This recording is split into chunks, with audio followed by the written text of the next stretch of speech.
Bull crap. Son of a gun. I have spent the last 30 minutes, last 25 minutes talking to a dead microphone. Didn't even realize it. Crap on a stick.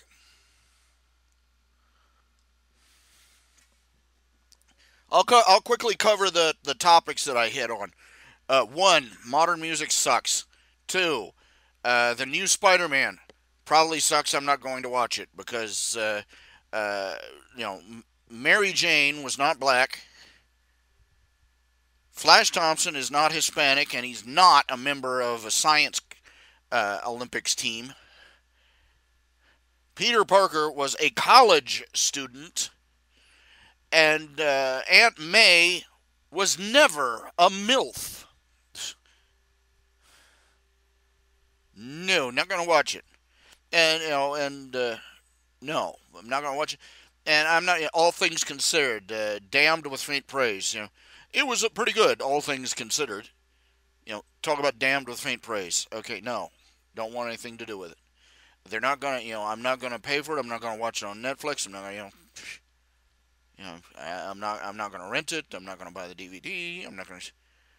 The Just basically assume the people that run the comic book industry right now hate comics, hate heroes, hate the fans, oh, and especially hate Western civilization and America in particular.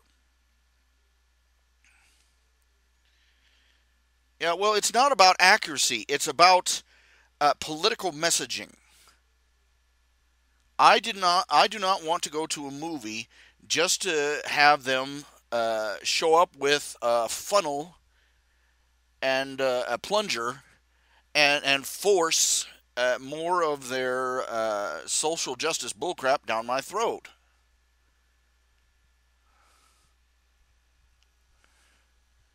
You're just racist. No, I'm just sick of your racism. No, just get out of my face. Get out of my face. I listened to a review. The guy said there's this one scene they're going to see Peter Parker's class is going to see the Washington Monument, right? They're going to see the Washington Monument, and the Black Mary Jane in this movie, yeah, they got rid of Peter Parker's actual love interest, threw in a black girl, and she stands there. Well, I don't see why I should get all excited about seeing something that was built by slaves.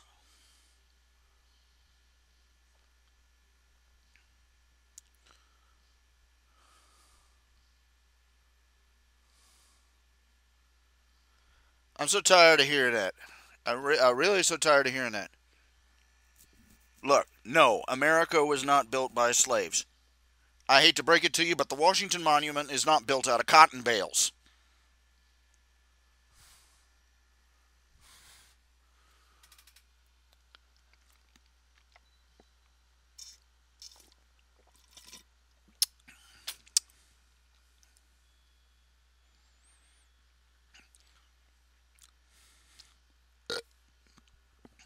And let's not kid ourselves. It was another PC routine.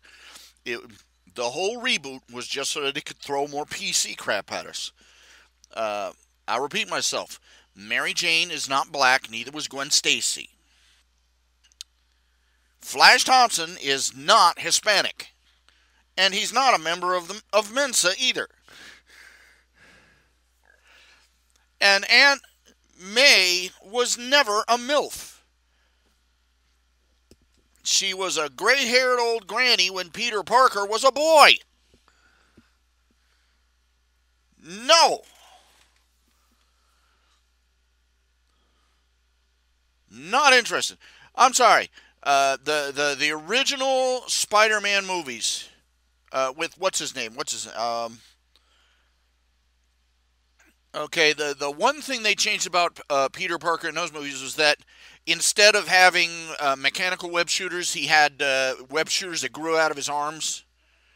Which really, I always thought that would make more sense. I was disappointed as a kid when I found out that they were mechanical. I'm like, fake superpower. But anyway, it makes more sense. Which makes more sense? The kid who's mutating into a man spider has spinnerets in his arms, or he is so intelligent that he can build, web spinners and devise the formula and do it all on a starvation budget out of stuff under his Aunt May's kitchen sink. Which is more like, which works better? Tobey Maguire. I'm sorry. The first two movies, the third one was kind of a bomb because they tried to put too much into it. But anyway, those first two movies, that was Peter Parker. That was Spider-Man. As far as I'm concerned, all these remakes are just crap. They're trying to go back and PC up the character. Because he's not Hispanic enough, he's not black enough, he's not gay enough. And neither are all his supporting characters, so we got to change that. Look, you want gay characters, you want black characters, you want Hispanic characters. Great! Write some. Sit down, write a comic using an actual, genuine character of your own original devising. Don't try and coattail your political message on somebody else's legacy. Ugh. No. Actual age. Come on. They Dawson Creek casting. That's what they call it. That's just the way they do things. Because quite frankly, it's probably a pain in the ass dealing with kids that are actually that young. First of all. Second of all, you're going to get actors that are a little older, but they're going to be professionals. They're going to have experience. They're going to know how to, handle the work. And you don't have if they're already in their 20s, if they're playing a teenager and they're already in their 20s, they're not going to suddenly sprout, an extra foot in height while you're shooting the movie, That's kind of an annoyance. Remember Harry Potter, the Harry Potter movies? Remember Neville Longbottom?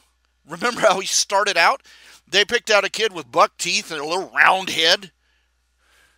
He was a pudgy little bucktooth, sad sack Neville Longbottom. And he grew up, and by the end of the movies, he looked like he belonged on the cover of GQ.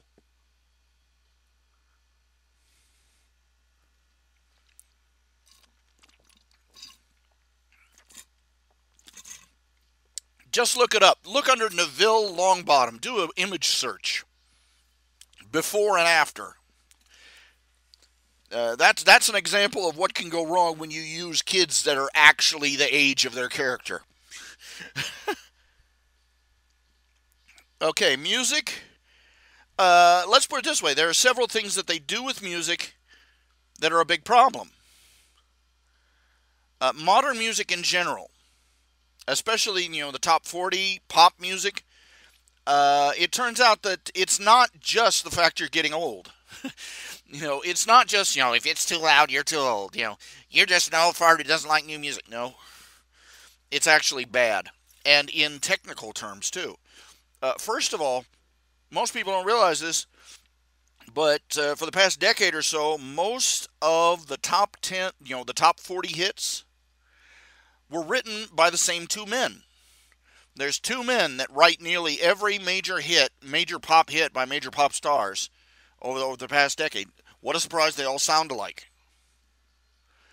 Second of all, they use certain hooks, musical hooks in every song. There's one they call the Millennial Wow. I can't even begin to repeat it.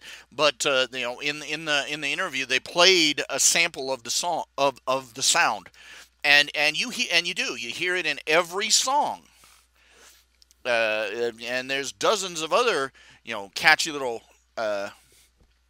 examples that they use. It's like an alphabet with only 10 letters in it. And one of the things, the technical end, we're not talking just auto-tune. Auto-tune, terrible, but that's just the least of it. They have a thing they call it equalizing. You ever notice how commercials suddenly get louder? Or have you ever noticed that you're listening to a playlist and you constantly have to adjust the volume because one song is real quiet and then suddenly bah, nah, nah, nah, nah, nah. Well, there's a reason for that. They found, and the term is basically loudest wins. The song that catches your attention by being louder than all the others is the one that becomes the top, one of the top 40 hits. Just because people recognize it, and so they use this trick. It's called equalizing.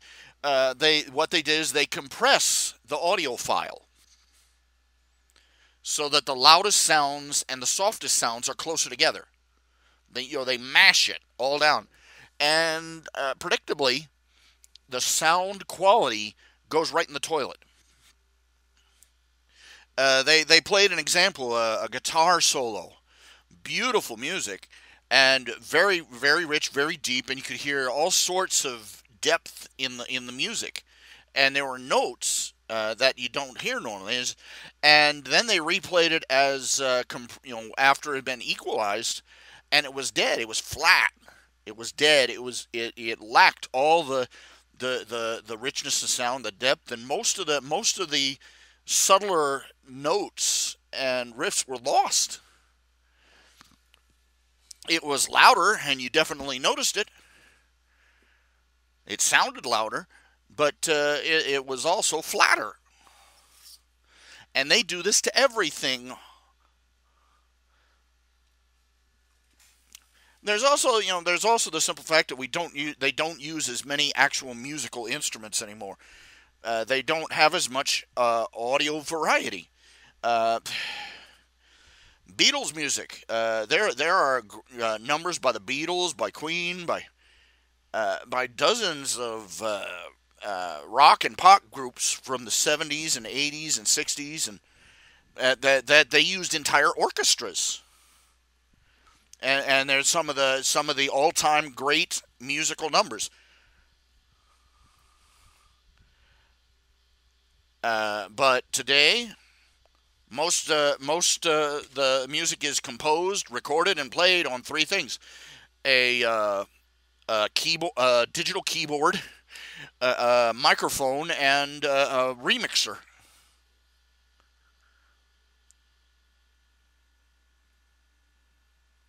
And what a surprise! Everything sounds alike.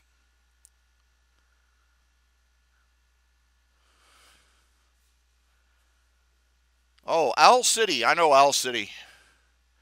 Of course, Owl City stuff. It's nice, once in a while. But Owl City, a lot of his stuff starts to sound alike, like itself a lot. So, but I like his song Silhouette. That was a great one.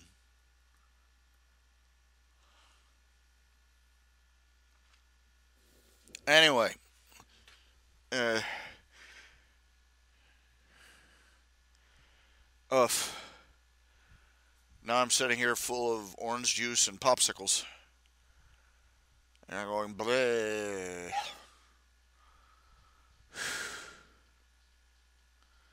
Kind of tired too.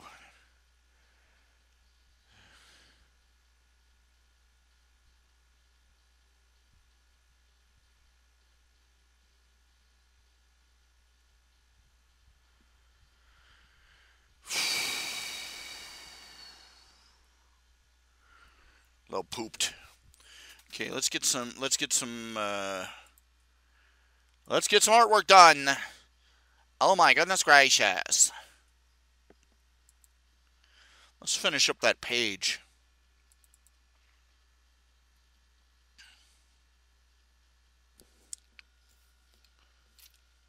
I want to say I do apologize. I was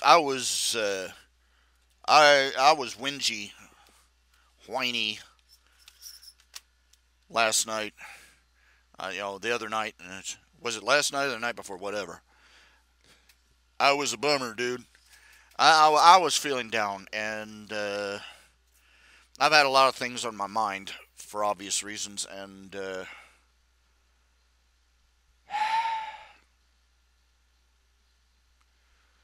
Or rest a minute. Boy. And really, I've been looking over my stuff. I really am overcommitted. What have I got? I've got 3 or 4 fan fiction, and these are supposed to be hobbies. This is supposed to be a hobby. Fan fiction I write on the side. I have to say it's less of it's semi hobby. It's sort of a busman's holiday, really, um, because the writing I do does attract attention to my artwork and my comics and my website. So six of one, half a dozen of the other.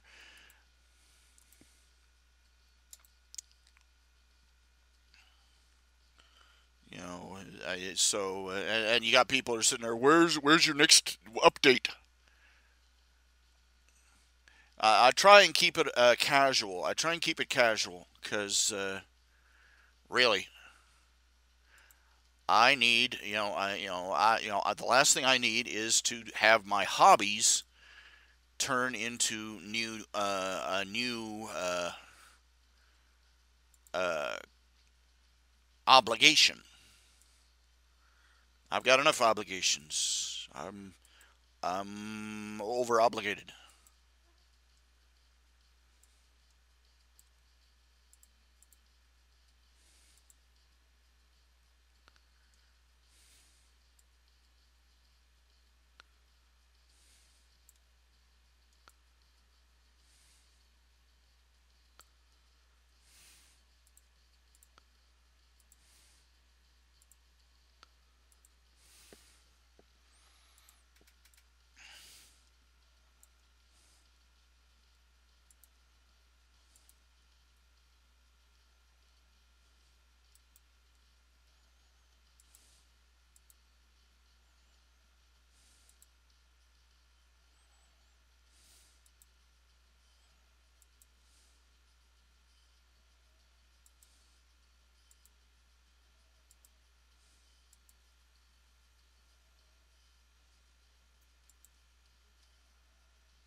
Now,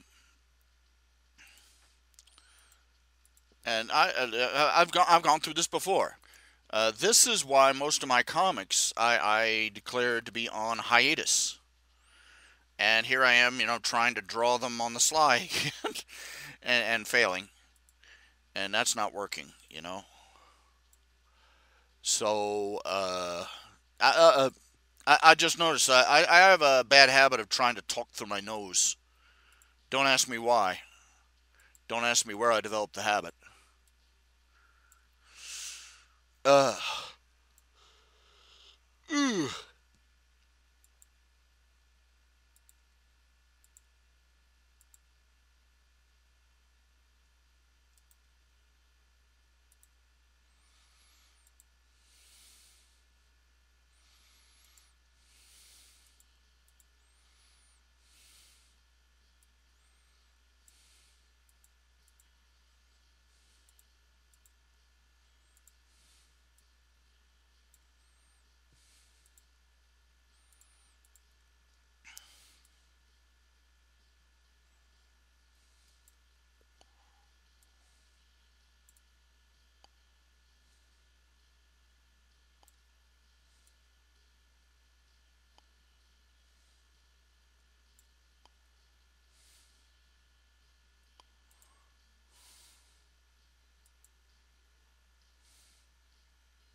Get this weird phenomenon happening where many of my dark black lines are actually gray, and I don't know why.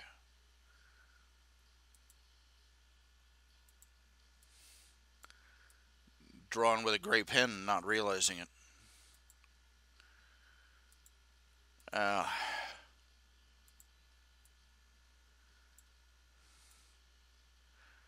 After a while, I start drawing these guys, and they start looking all alike, and I'm like, let's make this guy blonde. Let's make this guy redhead. And I realize, that's not really likely, actually.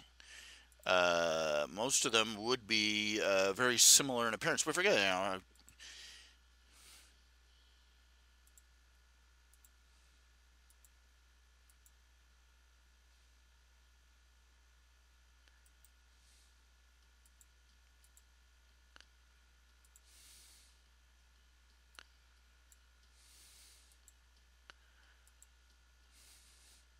heck, half of them will probably be related.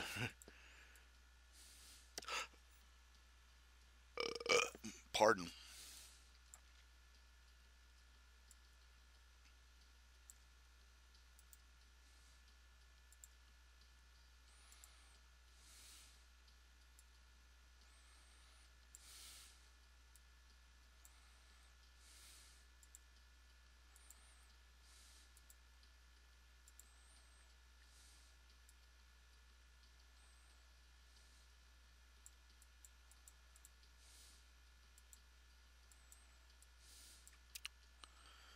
Now,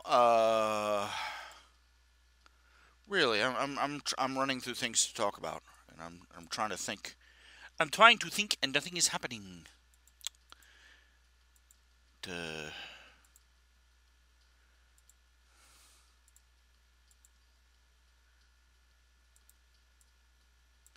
Probably going to end up shortcutting the hell out of this. I start out with such grand ambitions. I'm going to make great art, and by the time I'm doing it, I'm like, I'm going to half-ass the hell out of this. Yeah.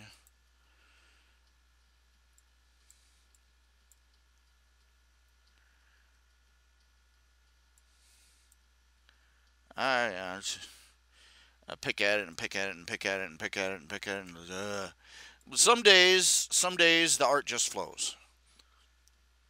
Other days it just sits there and looks at me and goes, "What?"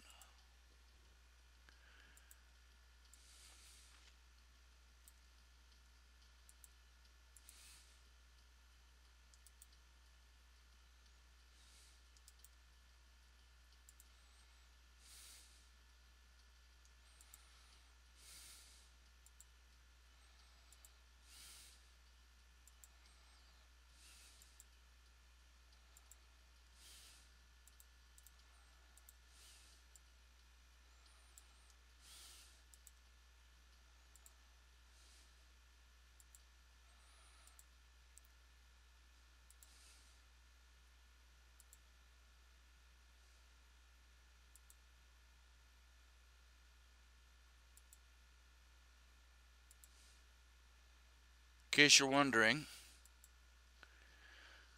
I went ahead, I got a little bit of money came in, and I went ahead and bought myself a copy of Minecraft. Yay me.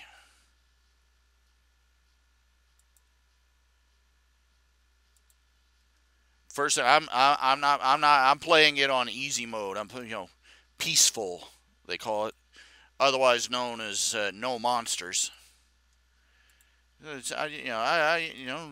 My life's limited. I don't have time for that kind of frustration.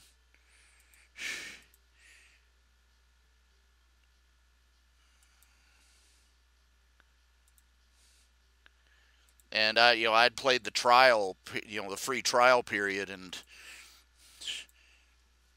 I'm like, they start you out in this village, right? The village of the peasants and whatever, and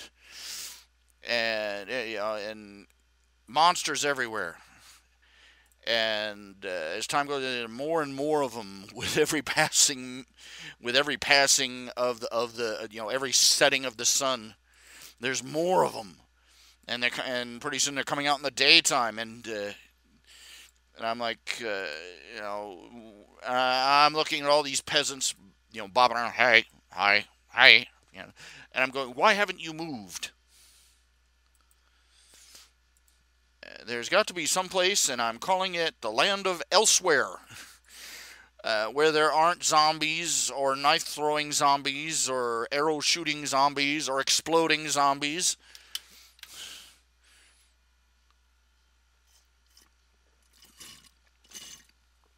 I'm finding it enough of a challenge to play the game without that.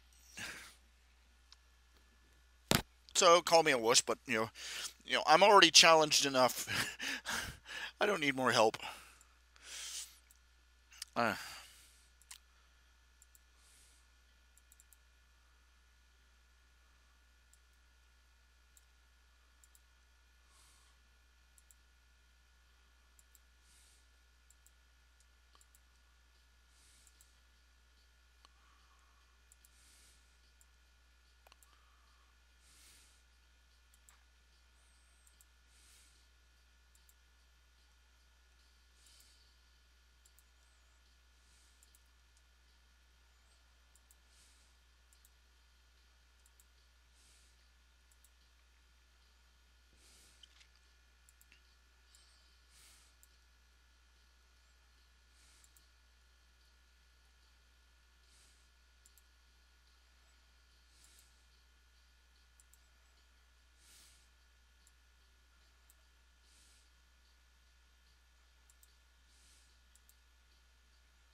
Came within a hair of drowning the first couple of times.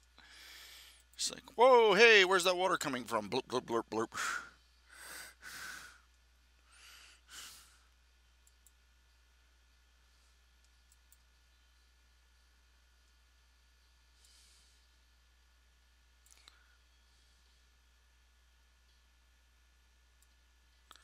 I mean, seriously, if real life miners had to deal with creepers and all that other stuff, we would have never gotten past the Bronze Age. That's really.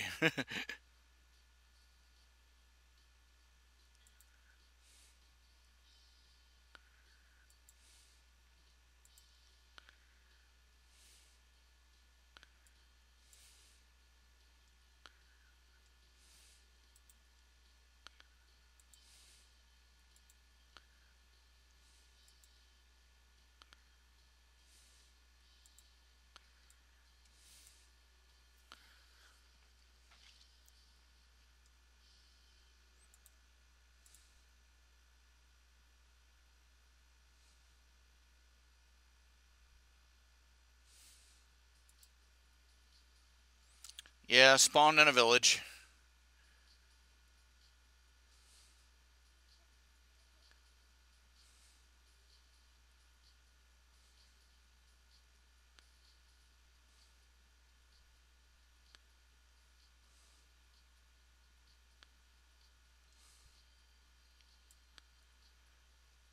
Definitely spawned in a village. I've been digging like the crap out of everything, man. When they call it Minecraft, they ain't kidding about the mines. Dig a diggy diggy diggy diggy diggy hole, diggy diggy hole. My little castle is sitting on a probably sitting on a honeycomb of tunnels right now. Makes me glad that they're not too picky about the physics in the game, because in the real world that castle would have just whoop straight down. Yeah. course, yeah, would you like to see it?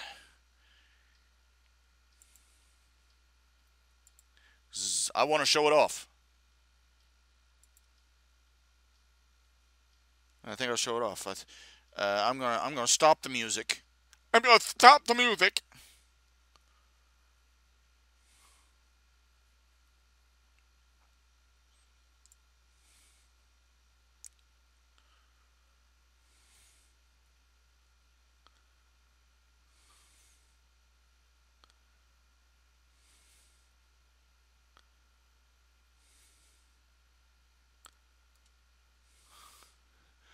All right, all right, all right. Let's see. Yee. Okay. Let's see. Booting it up.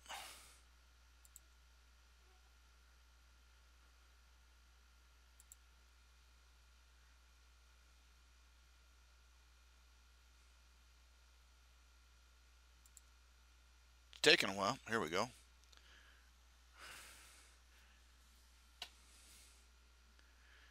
At least they can't gripe at me about the music.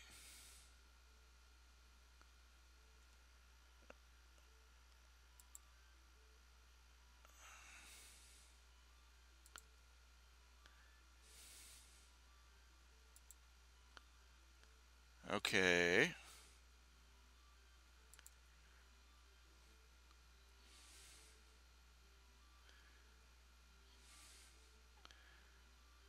I have no idea how to. Let's see. I'm going to turn down the music a little. It's loud. It's loud, man. It's loud. I can't think. Audio. Here we go.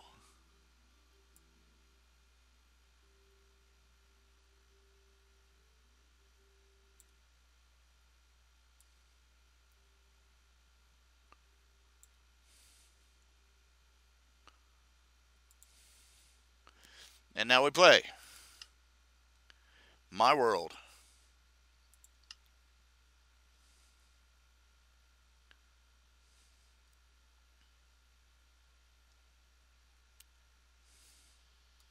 Oh, it's raining. Look at that. I love that. I love that. I love the fact that it rains so often in this game. I love rain in real life. I'm a pluviophile. That's what the word means. Pluviophile. Pluvio file. Somebody who loves rain. That's me. Okay, this is this is my house. You see, I found a couple of saplings. I planted them up here. I made the roof a greenhouse. And this is all within the last day or so. I just, did all this. I haven't been particularly picky about the type of blocks I use to build either. So it's a little bit mixed. I'll probably tile it with something on the outside. I don't know. Make some proper stone. And check this out. Here's my tower.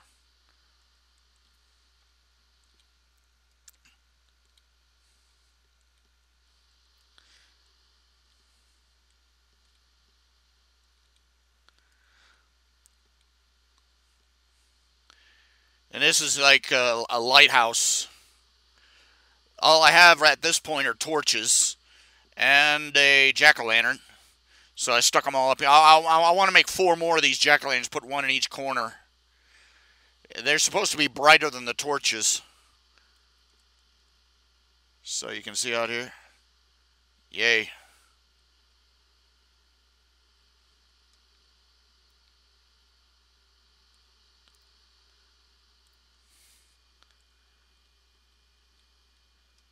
This is miles. This is a good ways away from the village.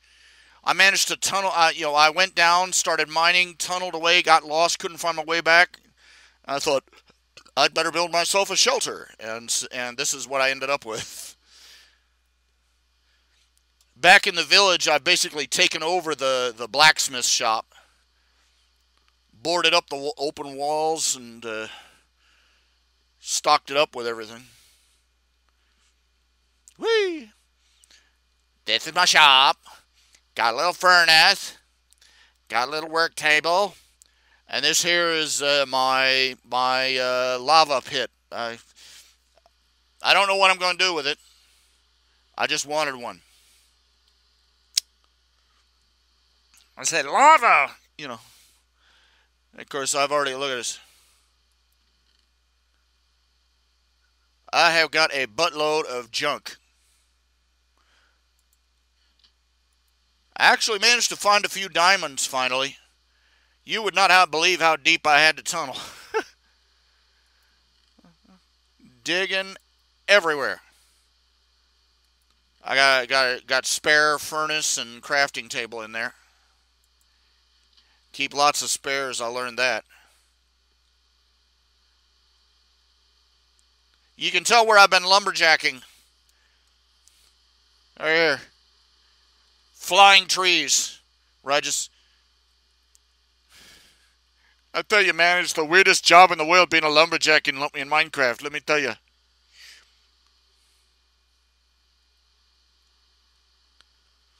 Wait a minute, let me turn that sound down just a little bit. Just a little bit. Settings. Audio. It's a little loud, ain't it? There we go. Okay. Resume game. And the sun is setting. I wanted to show you this. Sheep! Die, sheep! Mutton. I tried to shear one of the boogers. I made a pair of shears. Chased the thing down, sheared it, and it died. I have no idea what happened. Anyway, I actually managed to build it, but you should have seen that. That was a comedy of errors, figuring out how to build the boat, then figuring out how to steer the darn thing.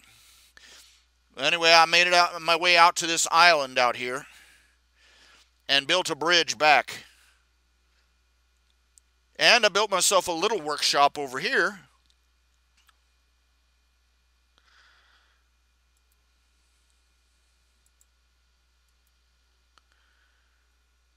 You know, so that, you know, if I ever get stuck out here, I can do this.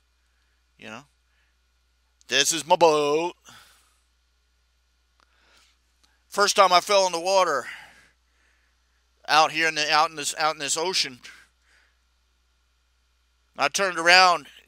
You can't see it in the dark, you know, this late at night, but there are octopuses down there. Yeah, they have aquatic environments now. Of course, they still haven't given you anything that lets you breathe underwater. You know, they have an underwater breathing potion that lasts, you got it, 3 minutes. So you got to be chug-a-lugging the heck out of these things. I haven't made one yet. This used to be a mountain. I did know that. I just, because it was there, I just leveled the heck out of it. Started way up there, came down.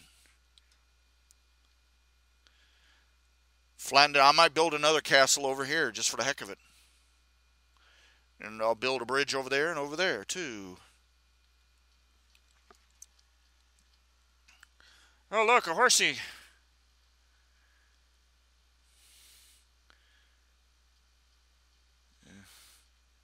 I am epically disinterested in the horse.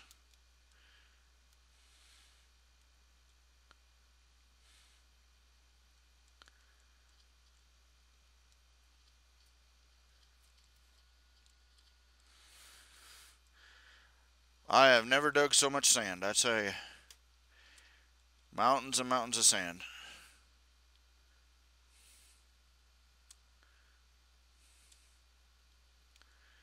And of course, now, if I'd have been smart, I would have made the entrance to my mine inside my house through a trapdoor. But I'm not smart, so I made it down here. Yeah.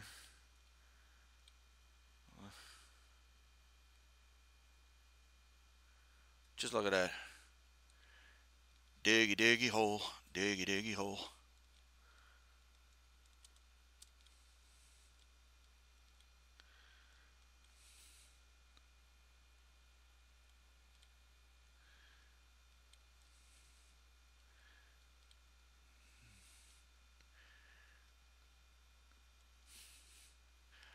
Way down at the bottom of this, there is some obsidian,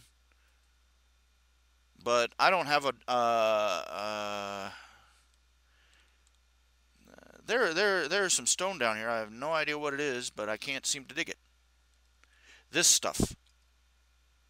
This stuff. I have a diamond pick and a pickaxe, and it will not cut through it. Look at this. I spent hours. Yeah, I spent forever tunneling my way around this crap.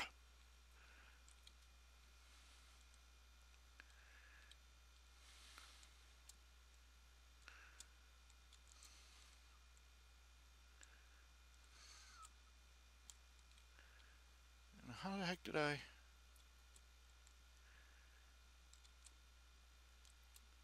Nothing like building yourself into a maze, you know.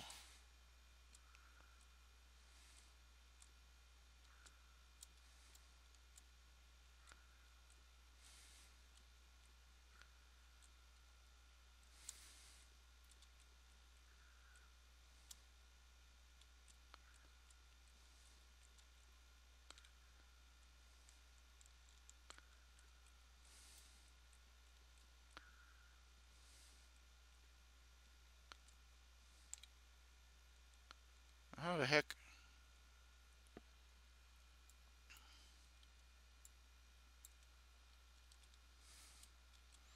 I have no idea what happened there.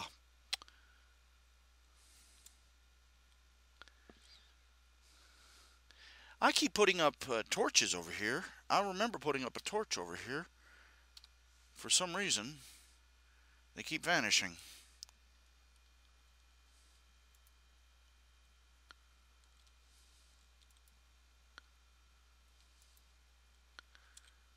I had to do some serious plugging up some...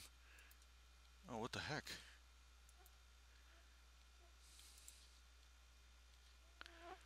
Yay, flowers.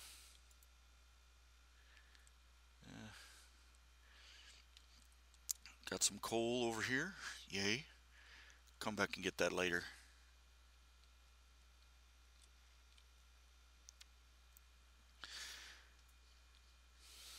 There's nothing quite like the old crap moment when you fall into one of these underground rivers and it starts washing you away from the hole you fell through.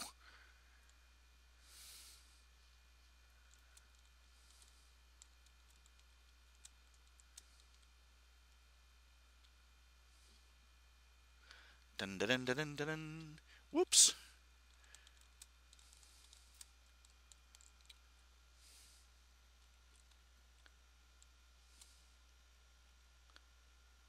And I have lost my way again. Ooh, look, more coal.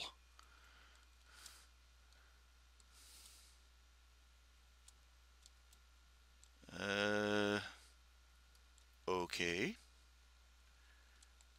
Hey, guess what? I'm lost. And how the heck?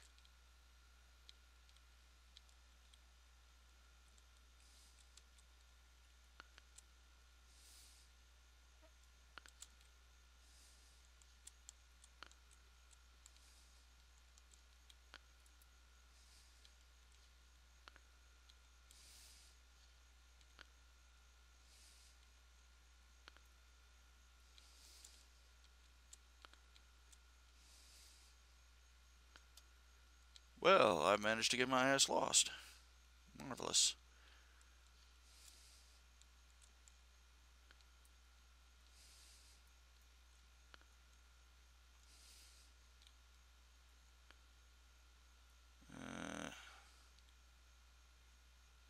This is no good.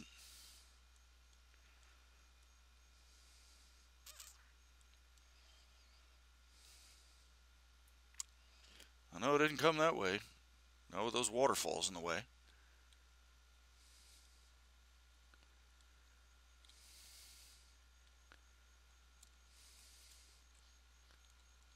How did I manage? I mean, it's a straight run, straight down. How did I manage to lose that? Well, I'm here.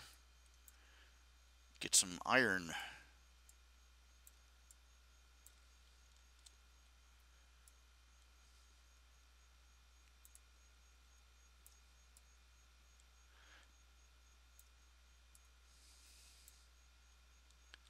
I'm fairly positive I mined that already. I don't.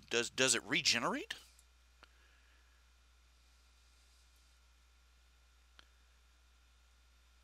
I like the range on this thing. 20 feet away and it's digging it out.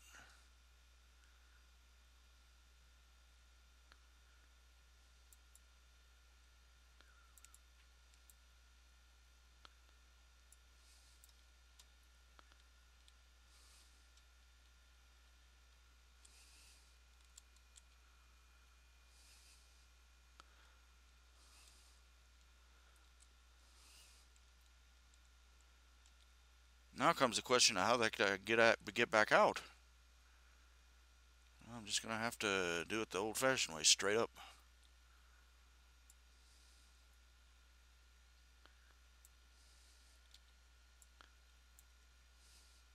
Fortunately, I packed ladders.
There better not be a lake up there.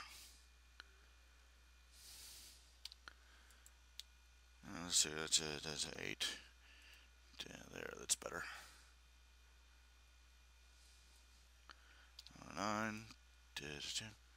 Back up a little bit. Back up a little more.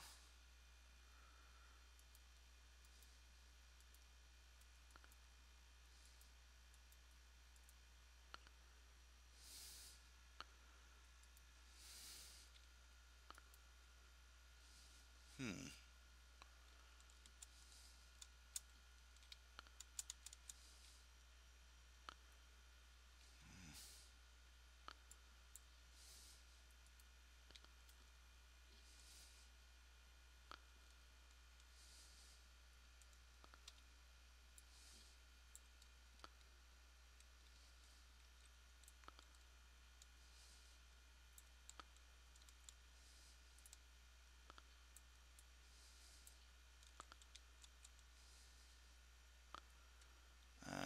Not even.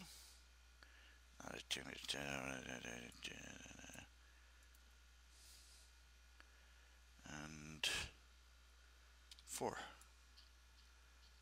Ta-da! Back to the surface. And fortunately, not in the bottom of a lake. I have no idea how I keep getting turned around. It's a straight mine shaft, straight down.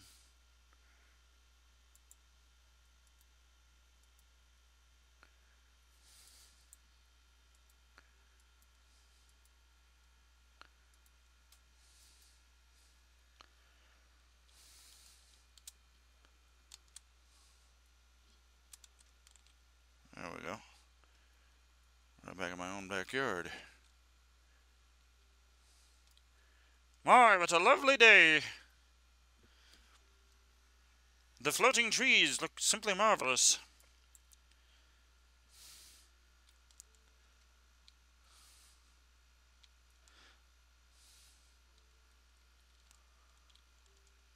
Come here, cow.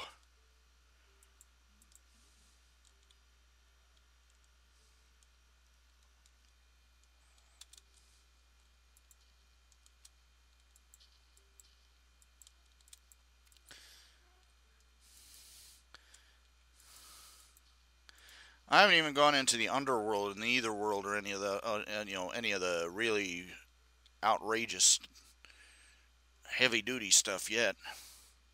I figure I'll turn the monsters back on after I've fortified just a little bit.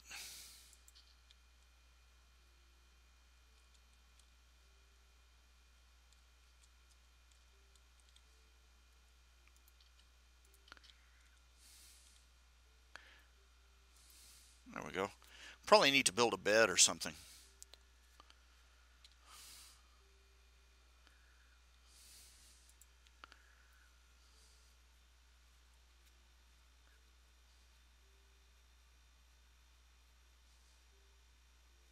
Oh, you right-click it with the shears. Okay.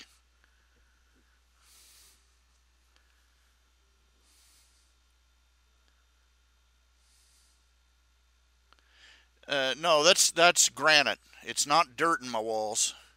You know, it's, no, not dirt. This here's granite.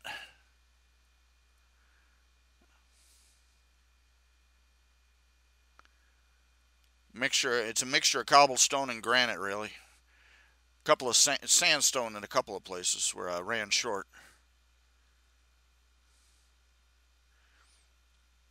Behold my domain, master of all I survey. A glass wall. Shut up. Now the trees are supposed to grow. I've got a little patch of dirt right there, and I planted in the dirt, and it's supposed to grow, but it's not growing. Put a patch of dirt. Plant a tree. Plant a tree for the future.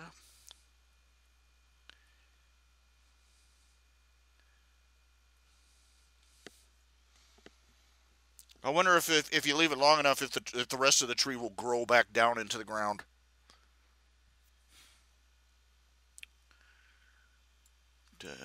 There you have it.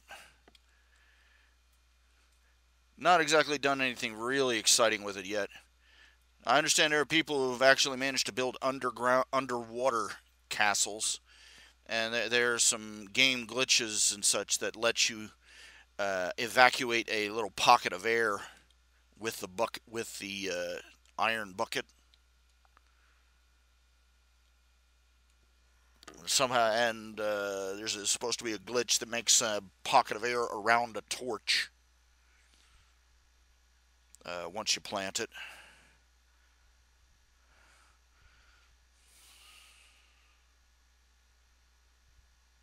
I do not know about that.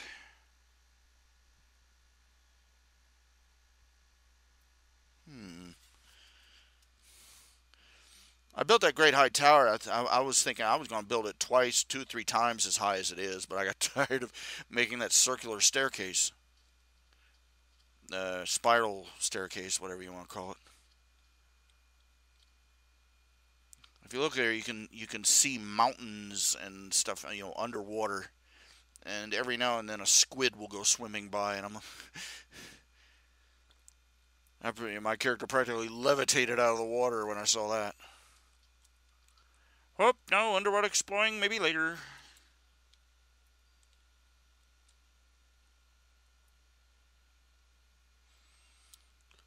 I'd love to know how, I know that some people make a lava moat around their castles. I'm wondering how they do that. Like to do that someday. I've already dug a trench all the way around the house.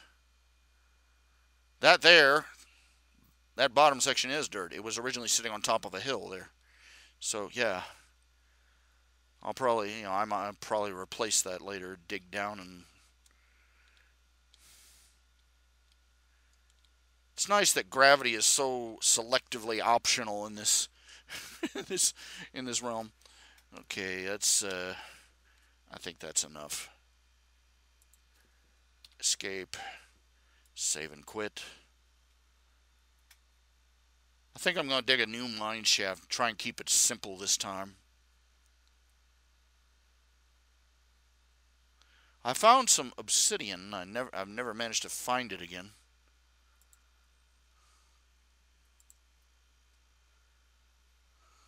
It needs water. Okay, I'll get some buckets and dump some water on it.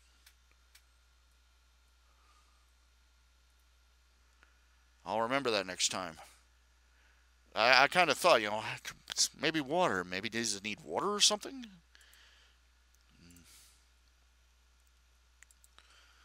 Of course, when I planted it, I didn't even know you could make buckets.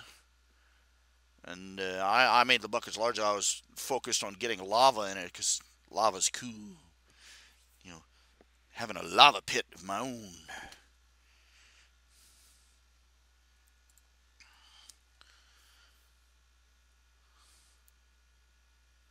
Oh, you need a block of water near it? Okay.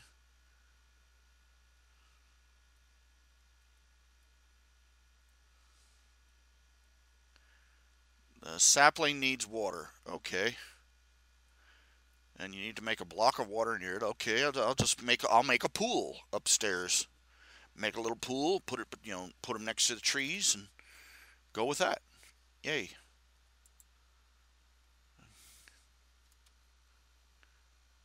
Oh, get this. A week after Hurricane Katrina, after receiving little to no federal supplies, Sheriff Billy McGee stole 2 FEMA trucks full of ice from a U.S. military base to give to the citizens of Forest County, Missouri. MS is Missouri, isn't it? Well, I can almost hear the Dukes of Hazzard theme song in the back. Well, boys, we got to steal us some of that ice. We got to liberate some of this ice from them northern revenues.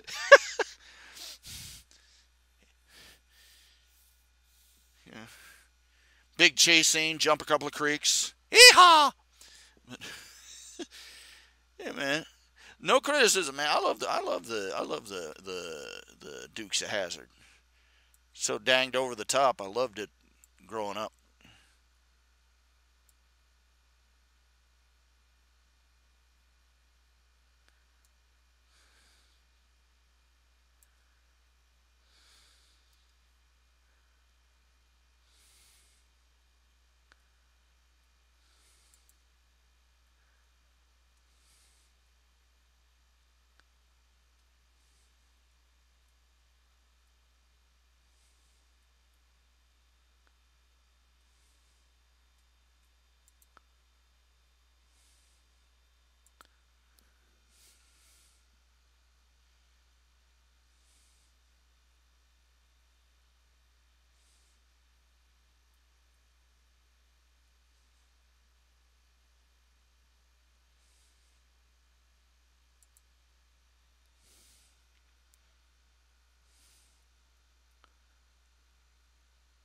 Of course, everybody out there wetting their pants now because the General Lee had a rebel flag on there, rebel battle flag.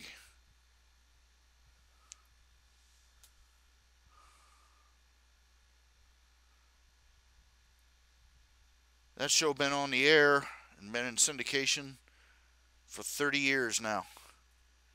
Didn't bother anybody a bit. They only started picking on that because they ran out of things to be offended by. Come on, you know. They tore down General Lee's statue, too. Crying damn shame. Historically illiterate people. Bunch of dumb mothers come out there. General Lee, he was one of the most decorated soldiers of his time by both the Confederacy and the Union. He was offered command of the Union armies, but he decided to side with the South and with his home state. He was anti-slavery, adamantly so. In fact, when he inherited a bunch of slaves and immediately freed them.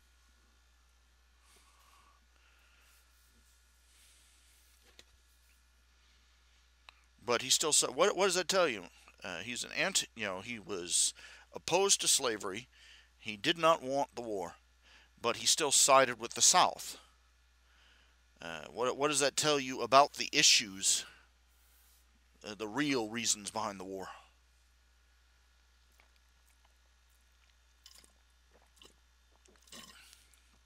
I've noted this before and I'll say it again. The shooting only started when the South tried to leave.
Oh my.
You have to excuse me here.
Oh, get this. The highest earning athlete of all time was a Roman charioteer named Gaius Apuleius Diocles. Adjusted, he earned approximately 15 billion in prize money alone.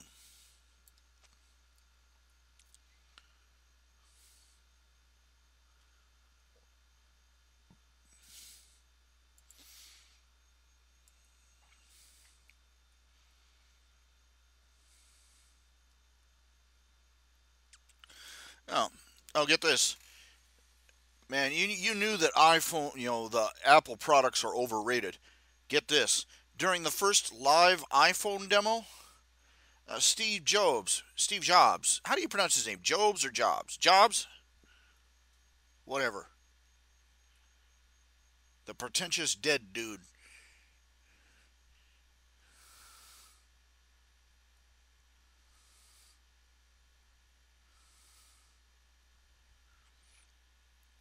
He's secretly switching phones because they couldn't even play a song without crashing.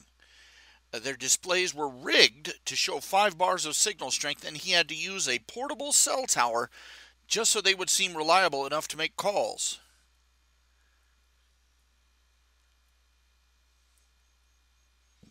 Don't you feel so much better about buying the iPhone? The guy was a jerk.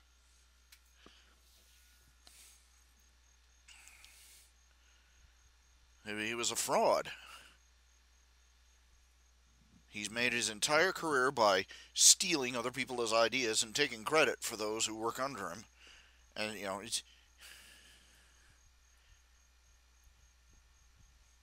he's out there doing all these presentations. Getting these awards and telling people, "I bring to you this," and meanwhile, what the real story is, he's going around, walking around the office, comes up with a new idea, just wandering around uh, in his turtleneck and say, you make a phone with rounded corners. I want it next week. And then when the guy works himself into the ground making it, he goes, it's Jobs who went up on stage and took credit for it all.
Oh my, let me think. Got stuff running through my mind, and I don't know where.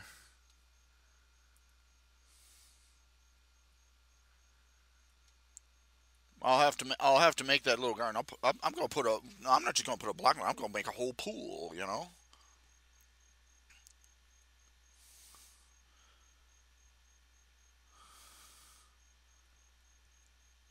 I want to see that tree growing up through the roof of my greenhouse.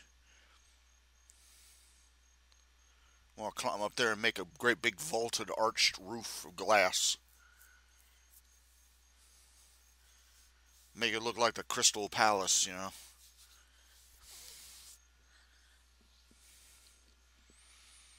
I originally planned, in that little village, I planned, with all those monsters running around, I climbed up on the roof at one point, and I'm like, hey, I'm on to something. I was going to build a whole network of bridges from roof to roof through those houses. I love this image here. This image of Nightmare Moon or Luna or Nightmare Luna or whatever you want to call it. It's very creative, if you ask me. It's much better. I think this would have been a much better look for Luna.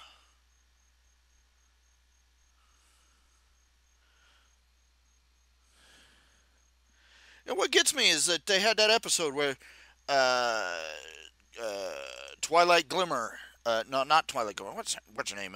Starlight Glimmer had to mend a friendship problem between the princesses, and it turns out that guess what? Uh, they weren't just they were arguing back and forth on which one had the hardest job, and once again, uh, Celestia was getting all the daytime and all the FaceTime, and Luna wasn't getting any appreciation for the work she did. This is something I've been saying ever since season one. Uh,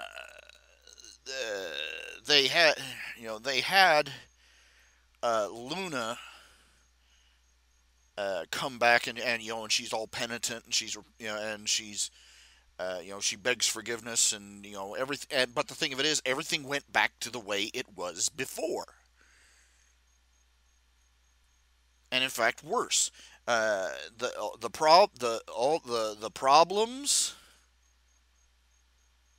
But by the first Nightmare Night episode, it was established that nothing had changed. Luna was still an outsider. Luna was still underappreciated. Celestia was still the one that everybody looked to. And Celestia was the one getting all the adulation and affection again. And what was worse is that the 1,000 years on the moon hadn't made anything better. I've pointed this out in my own, in my fan fictions. Great, you sent her off to the moon, and then told everybody that she was a baby eating monster. Now, whether Celestia made the story up herself or let the story grow on its own and never corrected it, Luna comes back. She's basically picture. I've said this before. Picture it like this: you're an ex-con. You've spent 10, 20 years in stir. You finally get back out, and after a lot of time, you make you make up with your sibling, right? And then they say, "Come on home," and you come home, and your family home is gone. The house you grew up in, gone. Your apparently your sibling, while you were in prison, moved away and just abandoned it and let the house fall into ruin. And so now you're sleeping. You go to their house. There's no sign you ever existed there. There's no pictures of you. Nobody in the neighborhood knows about you. Oh, you're this, you're related to this person. I've never heard of you. They never told me anything about you. And there's no room for you. You're sleeping on the couch in their new house. And to top it all off, you find out, you look out the window, and your relative is driving your, you had, suppose when you went into prison, you had this beautiful car. It wasn't much, but it was yours, and you took good care of it. And you look out the window, and instead of driving their car, your sibling is driving your car around the neighborhood. And for a grand finale, you find out that after you went to jail, your relative went around telling everybody that you were dead, or that you were some sort of horrible child molesting, wife beating, mass murdering lunatic who got thrown in prison, and that you died in prison. And now nobody remembers you in the old neighborhood, and the few people that have heard of you think that you're a psycho killer who's out on parole. That's basically a summation of what Celestia did to Luna.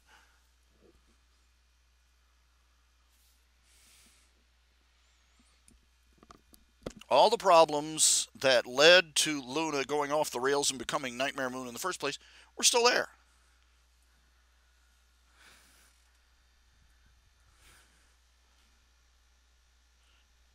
A big gaping problem right there in the middle of the story, and this episode didn't fix anything. Not Celestia and Luna end up switching places for the day, for 24 hours. With Celestia going off, with Luna handling all the social things during the day, and Celestia trying to look over the dream realm at night. And all it does is reveal that there are even more problems. Because they come in, oh, I never realized how hard it was to be you.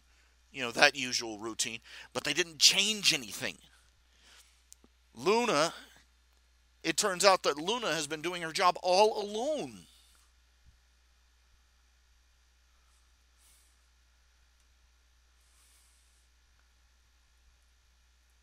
So she's not only unappreciated, she's unsupported. So nobody's helping her.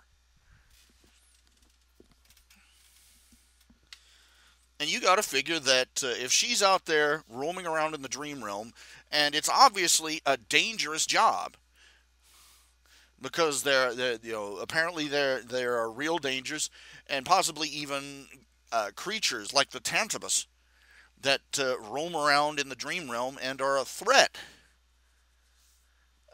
to Equestria. She should have an entire team working with her, an entire army.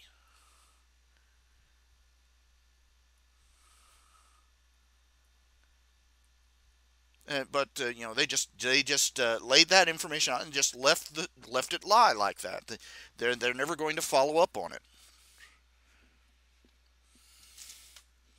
This is one of the things I got to say about the writers is whenever they make some drastic, they make what they claim is some big important changes, and they never explain anything.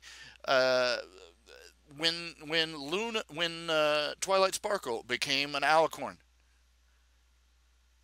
all that build up, literally an entire season they spent building up, building up the suspense with all these ads and stuff, and talking about all the changes. This is going to change everything.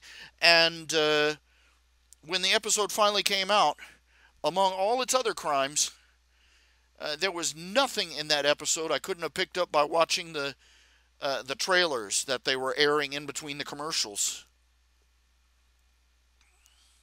No new information, nothing, just nothing you couldn't figure out from the ads.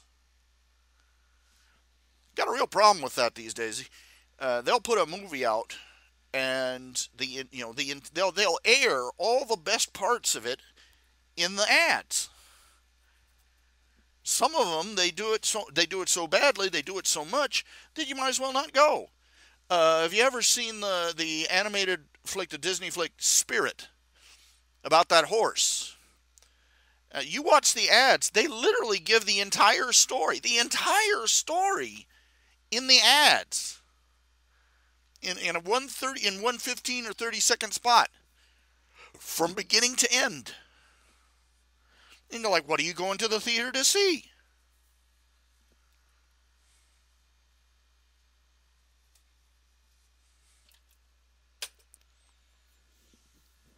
Now, is anybody out there listening? Is anybody else want to chip in some opinions here? Anybody want to talk? Hello?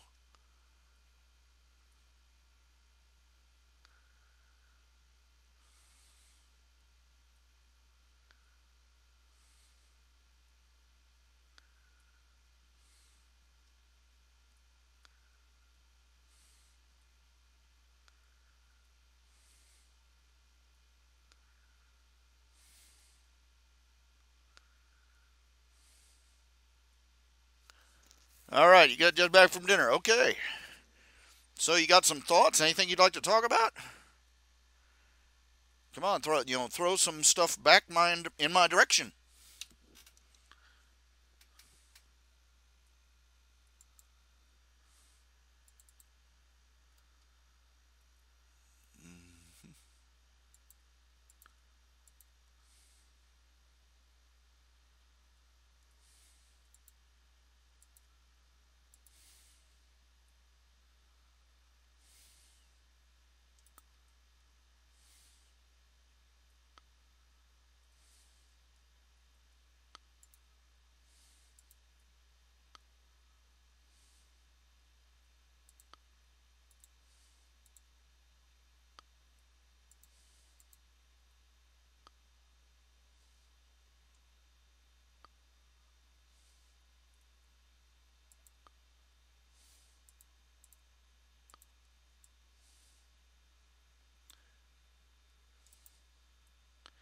I've heard this weird chant, winner, winner, chicken dinner.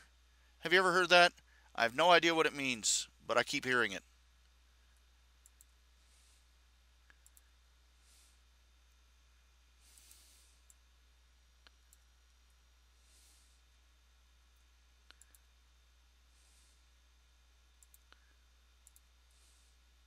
I have no idea what it means.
I'm giving you a chance to respond here. I just taking a little time there. I just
excuse me.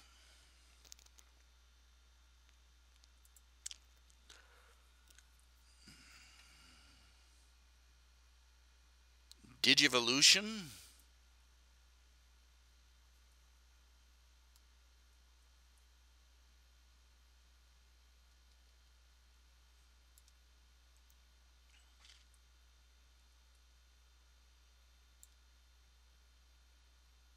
The new It movie. Uh, I'm not much one for horror movies anyway. I don't really care for Stephen King in particular. Uh,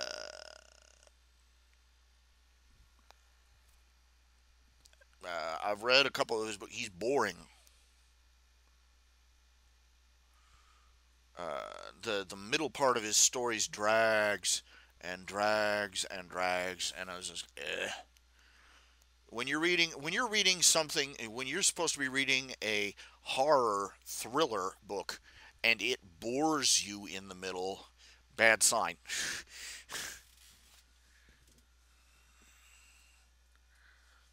Anyway, anywho, I read the synopsis of the story, the original story. I read the Wikipedia summary of it, and I'm like, there are certain things in about it that just ew,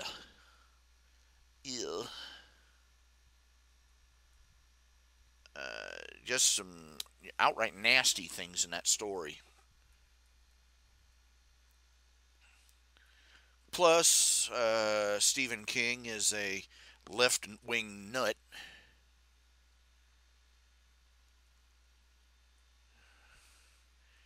Got no use for him personally. So, grand sum total, I'm not, oh great, they're bringing out the horror flick again. Whoop de freaking do. I kind of wonder though. You remember back last year, in 2016, you had all these sightings of scary clowns. Everybody was freaking out. These weirdos are out there in the woods, and they're running around in clown costumes, and nobody knows what they're up to. Can you say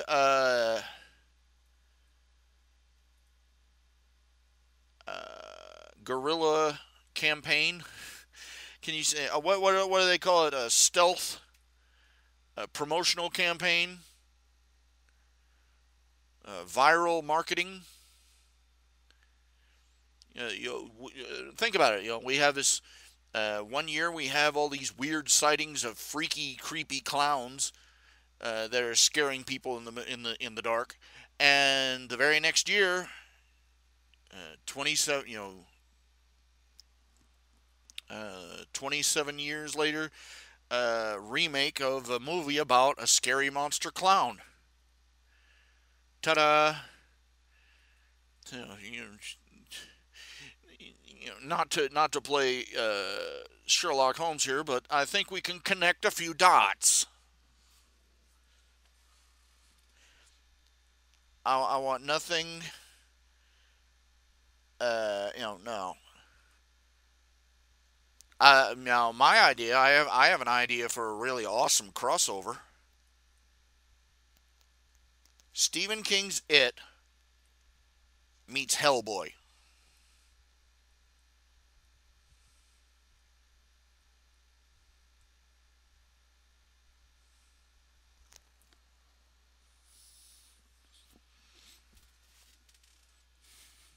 Because it'd be just fun as heck to watch the movie Hellboy, Hellboy from the movie just stomp the snot out of an evil clown. Anyway, have I ever heard of a web comic called Vicky Fox? Yes. It keeps going. It went on hiatus ages ago, and I quit checking up on it. It's very well drawn. I'll give him that, but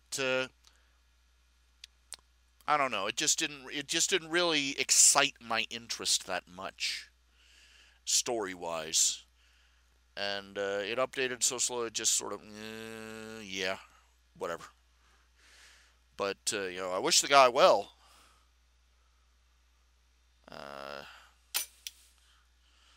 Uh, he's a profession Christian, and he's had a few rocky roads to travel in the course of making that comic and promoting it. Had this one jerk off. There's this guy out there. He just some perv. Draws porno of other people's characters. And one day, I get an email from the guy who writes Vicky Fox, and I'm like, "What is this about?" And I open it up. Turns out that somebody had drawn porno of the characters in Vicky Fox, and in the course of investigating, the author of Vicky Fox had discovered that this guy had drawn porno of some of my characters. This was like years ago, over like 10 years ago, something like that, maybe longer. But anyway, he sued. He was he contacted the server, the ISP, the internet service provider, and informed him, you're hosting a website that's violating trademark and copyright on at least two online artists, and they pulled it down. And last I heard, they're going round robin with the guy again because this dirty old perv, he can find somebody to host his website over and over again. And Pimp Tunes, I believe, is his working title. And all he has to do is, you know, this guy, all we can do is bluff. That's the truth. The way the copyright laws are right now, it comes down to a poor, small time creative individual. If he was doing this with major corporate characters, Disney would come down on him like a load of bricks. But because he's doing it, small timers like me and the author Vicky Fox, uh, all he has to do is eventually find a web host who will call this guy's bluff. And God knows I couldn't afford to press charges or to sue. And no judge and no lawyer around is going to take the case because there's no payout.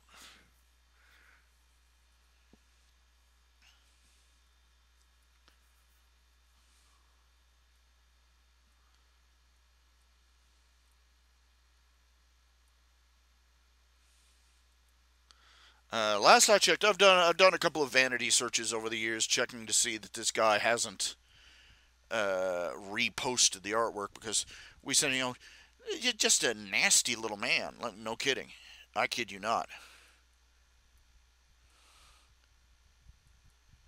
And disturbing as heck, because let's see, he posts his, the usual self-righteous rant about his freedom of speech and so on and so forth.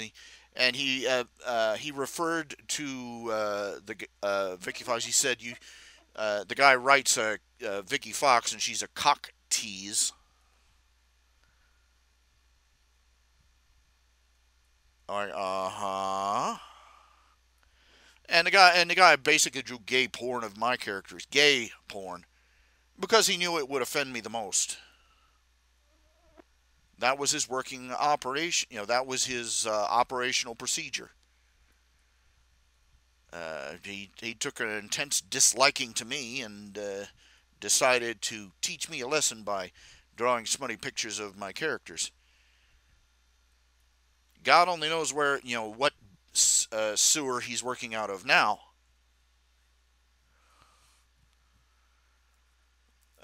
But I haven't heard any further word from anybody.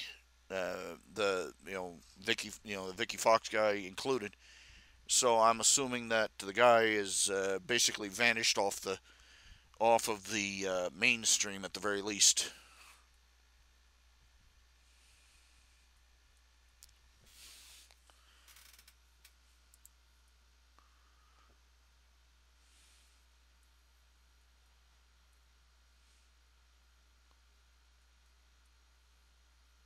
Well, surprisingly few people have done anything like that. You'd think it would be a game for people who have taken a disliking to me to do this sort of thing, yeah. To draw and post porno of my characters, just to see if they could get my goat. But let's see, I've seen maybe 3 images over 20 years.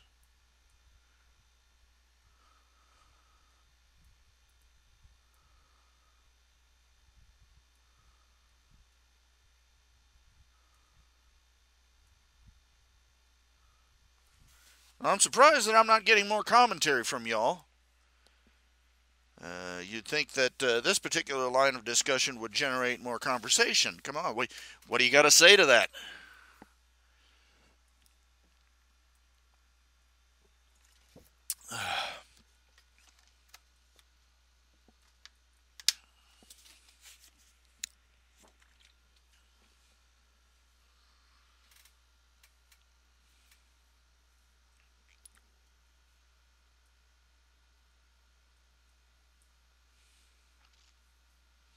I would expect this to generate slightly more intense discussion than the large round of indifference I'm currently getting. Hello? Is anybody there?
Oh my.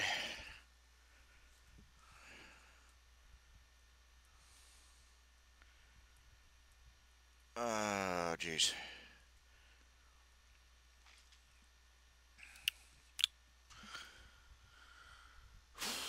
I really need to start doing these broadcasts earlier in the day or something because I feel like I'm running on empty. My belly is full, but I am running on empty.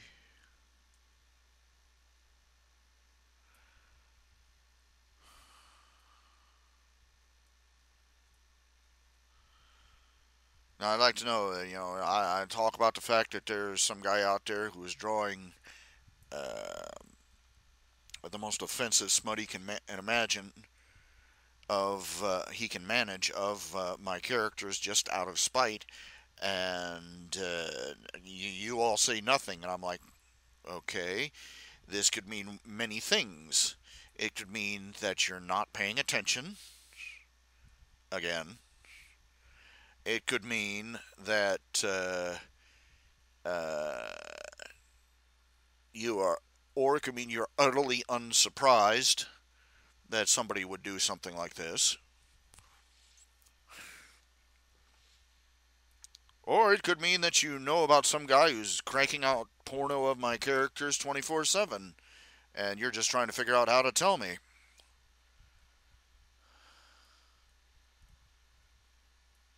What does that got to be like? What does it got to be like to be one of the real big names?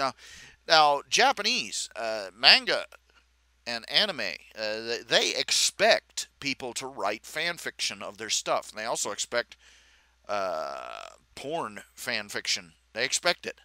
They expect pornographic fan art. They expect people. There are people out there that sell. In Japan, they will they pretty much allow it. The fans will draw up fan art of characters, sell it, and everybody's like, yeah, whatever. You do that here in America, the the corporate shills and lawyers are rappelling down through a hole in your roof before you know it. Uh, and you got to wonder, is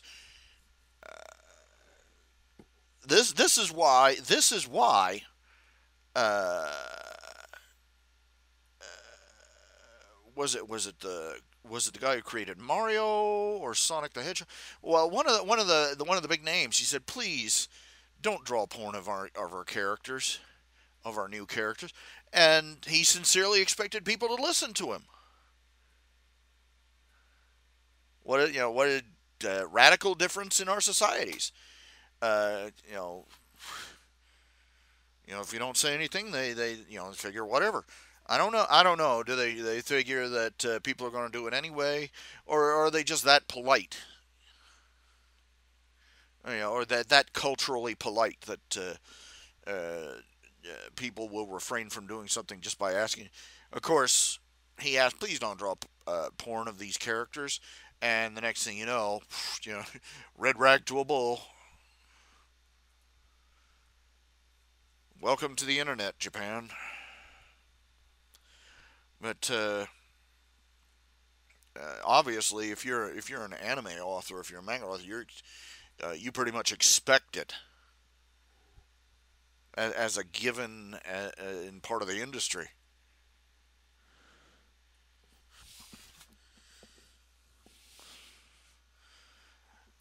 And the most you'll see most of them do is they'll look at the porno people are saying, ah man, I can do better than that, and start producing their own.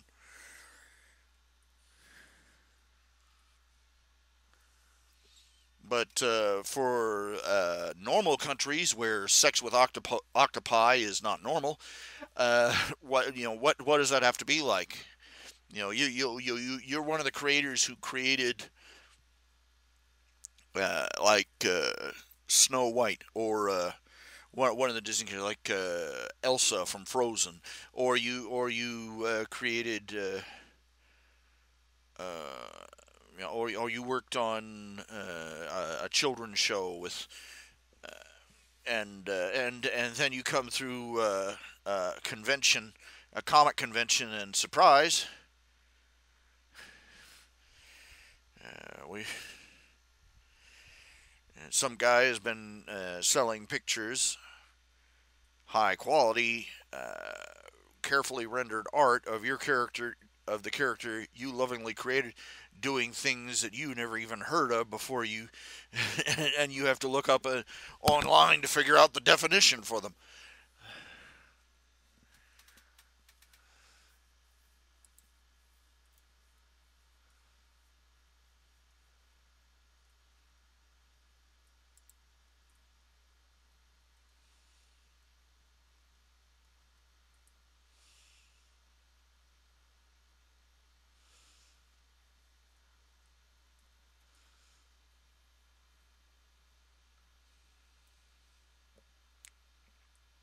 Yeah,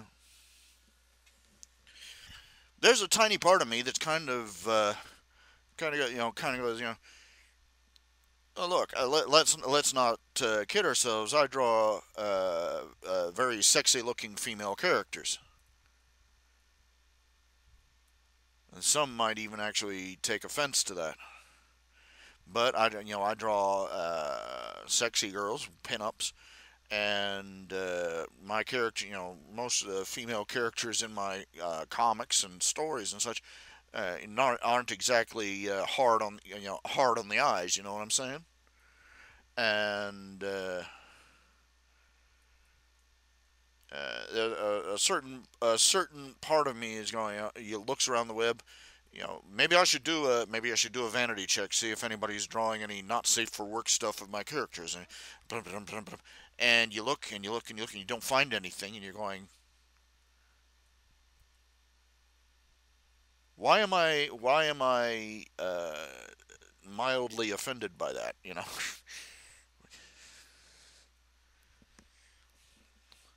Why do I feel like I have been dissed?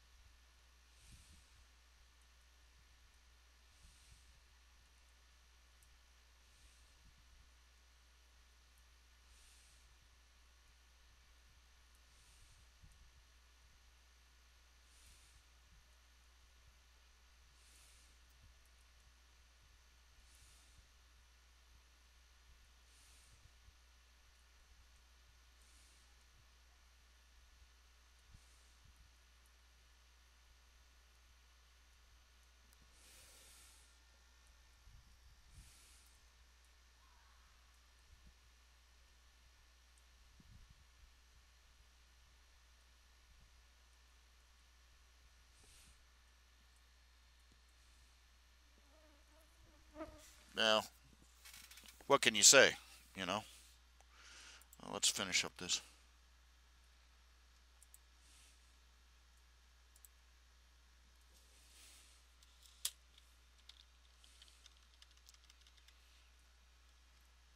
Finish up this page at least.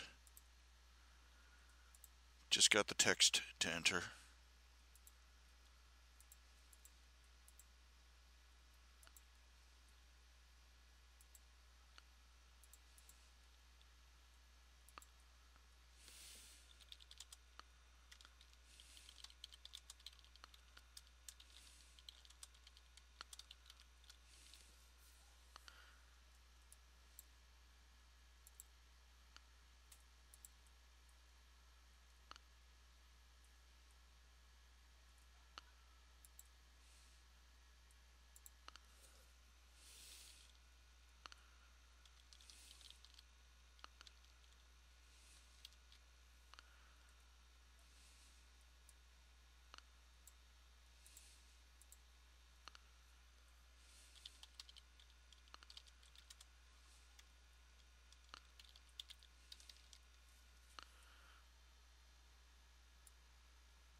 What do they call the wine that the sacramental wine?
I've forgotten the name of the.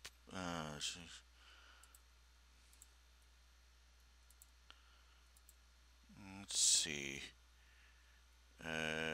Strips.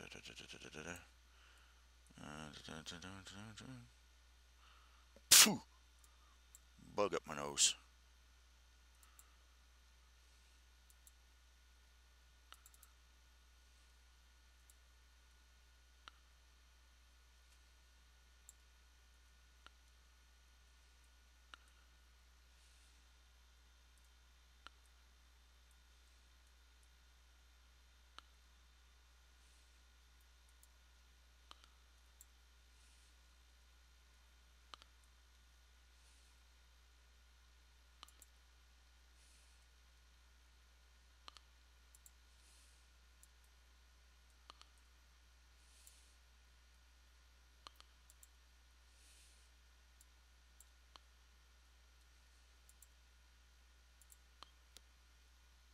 Where are the other strips?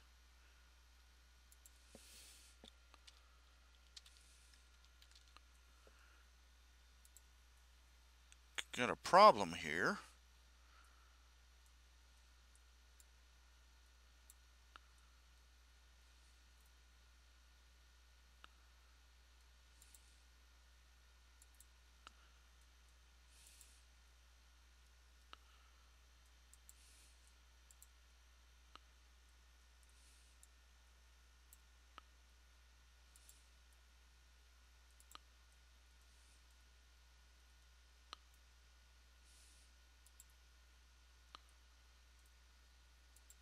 the hell?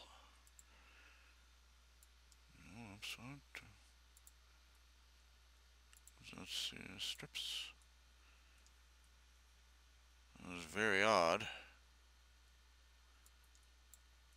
Why aren't the...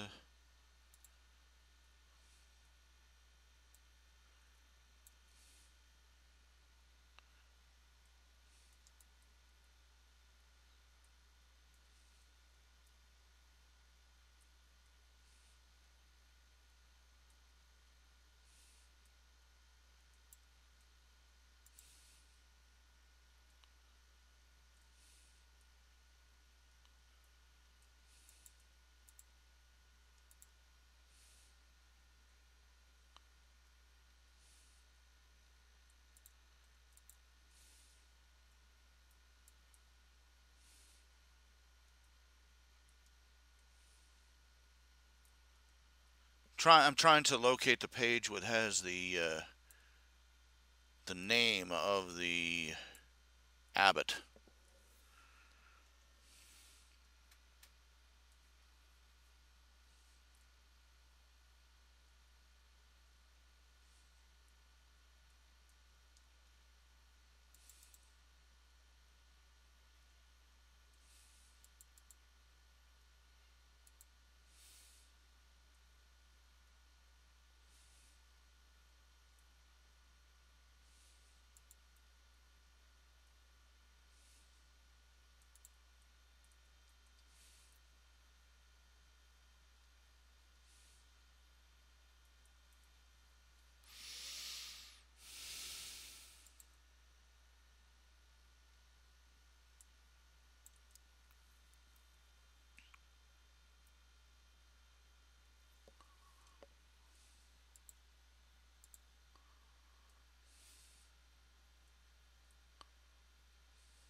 Well, we'll just go with abbot then.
Mm.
got little no-see-ums flying around my head here. Unbelievably irritating.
Oh, blech. Bug just flew in my mouth. Ugh.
Okay.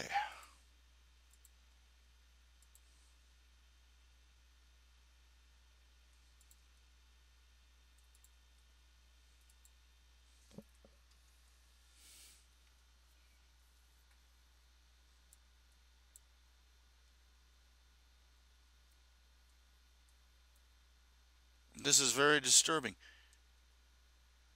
It's like, what the hell happened? Oh, I know what happened. I know what happened.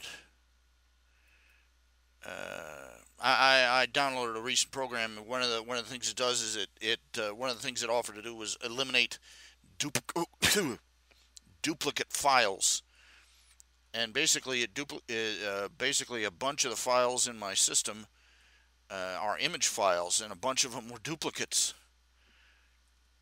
Fortunately, I've got copies of everything, so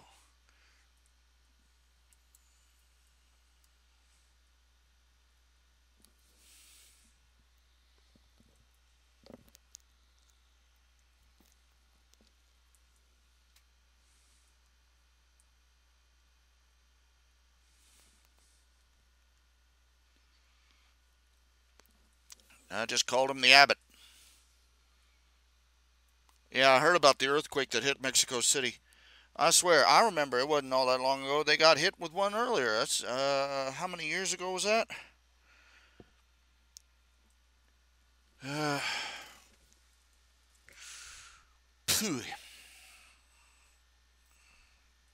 just bad all the way around, I guess.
I probably should write down all the notable thises and that's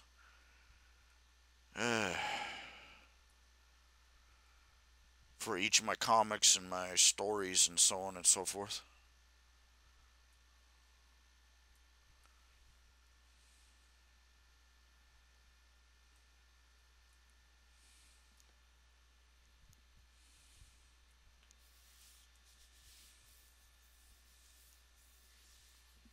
Now, how many of you have ever read the online fiction Worm? Worm by Wild Bow. Spelled like it sounds, Wild and Bow. And basically, it's a superhero setting.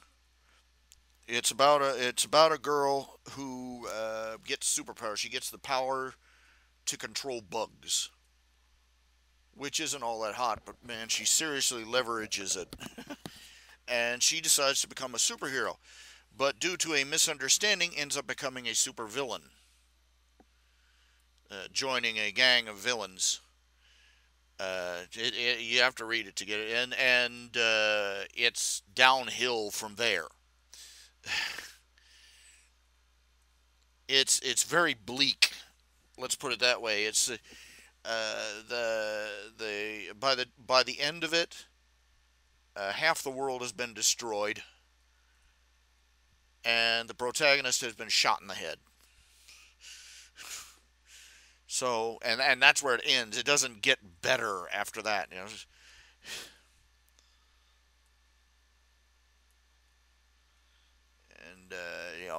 every few chapters they cross a new threshold of this can't possibly get any worse. You know. Anyway, uh, uh, writing fanfics. There's a lot of fanfics of it. People writing different settings, different outcomes for it, uh, crossovers, that kind of thing. And I have been tempted to start a crossover, and this should surprise nobody. A crossover between Worm and My Little Pony. Just to watch people's brains just fry. uh, but uh, a lot of people, there's a lot of people who write fiction, fan fiction of this story, and basically they just they outright say it. It's grimdark, and the author really needs to chomp a Prozac.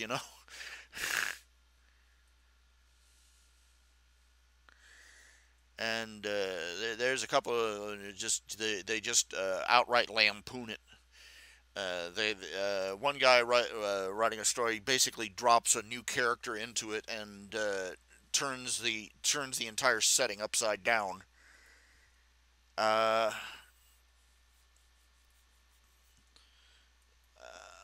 there's several stories like that.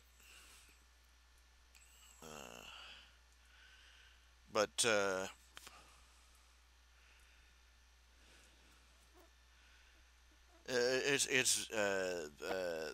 I'm not joking. I read the original Worm, and it's hundreds of chapters long, and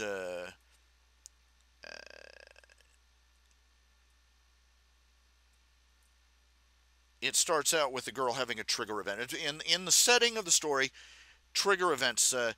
Under the right circumstances, certain people.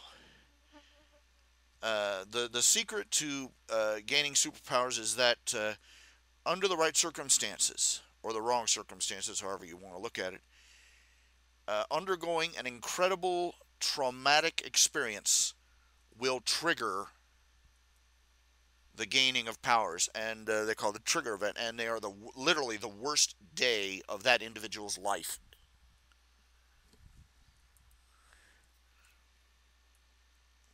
just to give you an idea of the rainbows and sunshine that come out of this story. You know what I'm saying?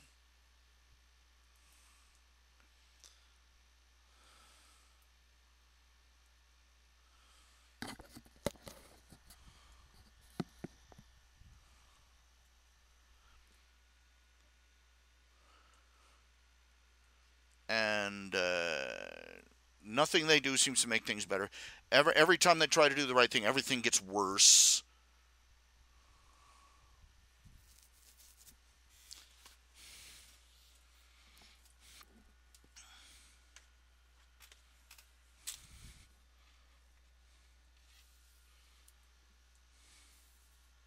You get the idea. Anyway, several fan fiction. You know, most of the people that write fan fiction for Worm are basically the ones who want to write it so it doesn't suck misery so bad.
Oh, pff.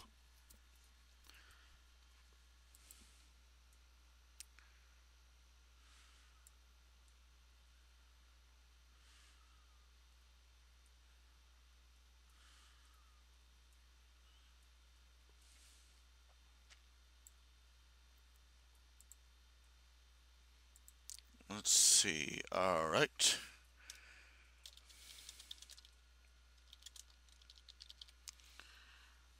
Let's see. Add media. Upload file. Select files.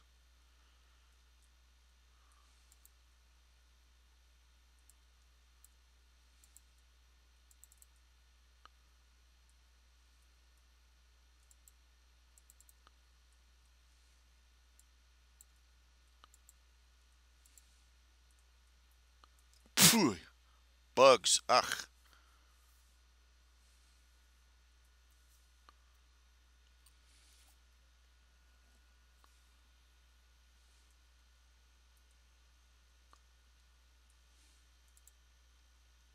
Hate that.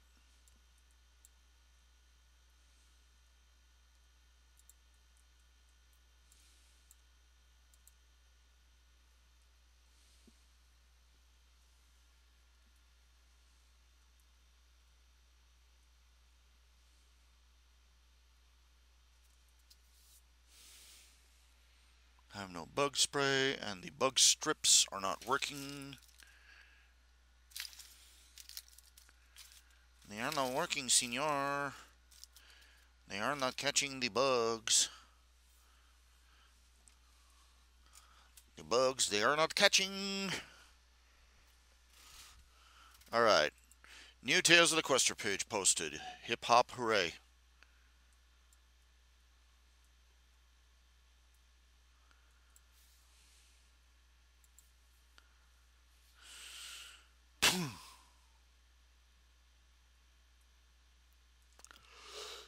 Oh, itch. Ouch.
Okay. All right. Um, I've run out of things to say. I really have. I'm sitting here going,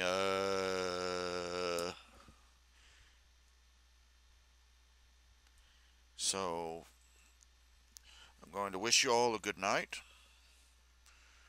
and I hope to see you all tomorrow, and hopefully we'll get a few more people, get an actual audience going eventually.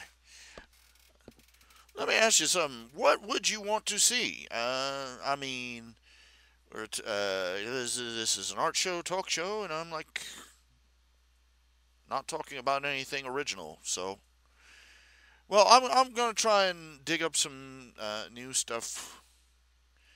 Try and spruce this live stream up a little bit.